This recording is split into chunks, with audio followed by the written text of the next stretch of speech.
एक बार की बात है, एक किसान परमात्मा से बड़ा नाराज हो गया। कभी बाढ़ आ जाए, कभी सूखा पड़ जाए, कभी धूप बहुत तेज हो जाए, कभी ओले पड़ जाएं। हर बार कुछ न कुछ कारण से उसकी फसल थोड़ी खराब हो जाए। एक दिन बड़ा तंग आकर उसने परमात्मा से कहा, देखिए प्रभु, आप परमात्मा हैं, लेकिन लगता है आपको खेती बाड़ी की ज्यादा जानकारी नहीं है। आपसे एक प्रार्थना है कि एक साल मुझे मौका दीजिए, जैसा मैं चाहूँ वैसा ही मौसम हो, फिर आप देखना मैं कैसे अन्न के भंडार भर दूंगा। परमात्मा मुस्कुराए और कहा, ठीक है, जैसा तुम कहोगे वैसा ही मौसम दूंगा, मैं कोई दखल नहीं करूंगा। किसान ने गेहूं की फसल बोई। जब धूप चाही जब धूप मिली, जब पानी चाहा तब पानी मिला।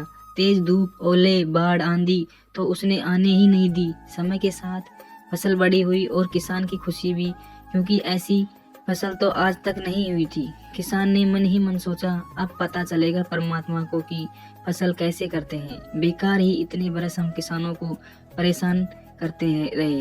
फसल काटने का समय भी आ गया। किसान बड़े गर्व के साथ फसल काटने गया, लेकिन जैसे ही फसल काटने लगा, एकदम से छाती पर हाथ रखकर बैठ गया। गेहूं की एक भी बाली के अंदर गेहूं नहीं था। सारी बालियां अंदर से खाली थी। बड़ा दुखी होकर उसने परमात्मा से कहा, प्रभु ये क्या हुआ? तब परमात्मा बोले, ये तो होना ही था। तुमने पौधे को संघर्ष का जरा सा मौका भी नहीं दिया, ना ही तेज धूप में उनको तपने दिया, ना आंधी ओले से जूझने दिया। उनको किसी प्रकार की चुनौती का एहसास जरा भी नहीं होने दिया। इसलिए सब पौधे खोखले रह गए। जब आंधी आती है, तेज बारिश होती है, ओले गिरते हैं, तब पौधा अपने बल से ही खड़ा रहता है।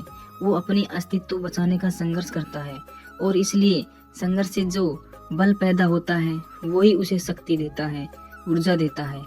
उसकी जीवंतता उभरती है। सोने को भी कुंदन बनने के लिए आग में तपने, हथौड़ी से पिटने, गलने जैसी चुनौतियों से गुजरना पड़ता है। तभी उसका स्वर्णिम आभा उभरती है, उसे अनमोल बनाती है। उसी तरह जिंदगी में भी अगर संघर्ष ना हो, चुनौती ना हो, तो आदमी खोखला ही रह जाता है। उसके अंदर कोई गुण नहीं आ पाता। ये चुनौतियां ही हैं जो आदमी रूपी तलवार को उतार देती हैं और उसे सशक्त और मजबूत बनाती हैं। अगर प्रभावशाली बनना है तो चुनौतियों को स्वीकार करने ही पड़ेंगी, अन्यथा हम खोखले ही रह जाएंगे। अगर जिंदगी प्रभावशाली बनानी है तो संघर्ष और चुनौतियों का सामना तो करना ही पड़ेगा। आपको यह कहानी कैसी लगी कमेंट करके ज़रूर बताएं, और हमारे चैनल पर नए हों तो हमारे चैनल को सब्सक्राइब करें। धन्यवाद।